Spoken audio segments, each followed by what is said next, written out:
পুজো সেরে সোজা চলে এলাম রান্নাঘরে। আজকে একটু তাড়াই আছে, মেয়ের কোচিং আছে। কোচিং থেকে আসার সময় ডাক্তার দেখিয়েও বাড়ি আসবে। তো এদিকে মাছ ভাজা বসিয়ে দিয়েছি, এদিকে উচ্ছে আলু ভাজাটাও বসিয়ে দিয়েছি। পেঁয়াজ দিয়ে উচ্ছে আলু ভাজা খেতে না আমার দারুণ লাগে।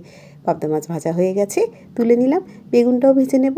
বড়ি দেবো আজকে, জানেন আমি বড়ি দিয়ে পাবদা মাছ কখনো করিনি। কাতলা মাছ করেছি, অন্যান্য মাছ করেছি। আজকে ভাবলাম কত বড়ি আছে, বড়ি দিয়ে একটু পাবদা মাছের ঝোলটা করি। তো কালো জিরে ফোড়ন দিয়ে পেঁয়াজ আর আলু ভেজে রেগুলারের গুঁড়ো মশলা দিয়ে, যেমন হলুদের গুঁড়ো, কাশ্মীর লঙ্কার গুঁড়ো, জিরের গুঁড়ো, ধনের গুঁড়ো, লম্বা লম্বা করে কেটে রাখা টমেটো দিয়ে বেশ করে কষিয়ে নিলাম। দিলাম দুটো কাঁচা লঙ্কা দিয়ে জল দেবো। যেই ঝোলটা ফুটে উঠবে ভেজে রাখা বেগুন আর মাছ দিয়ে আরও একটু ফুটিয়ে ধনেপাতা কুচি ছড়িয়ে নামিয়ে নিলেই পাবদা মাছের ঝোল আমার রেডি।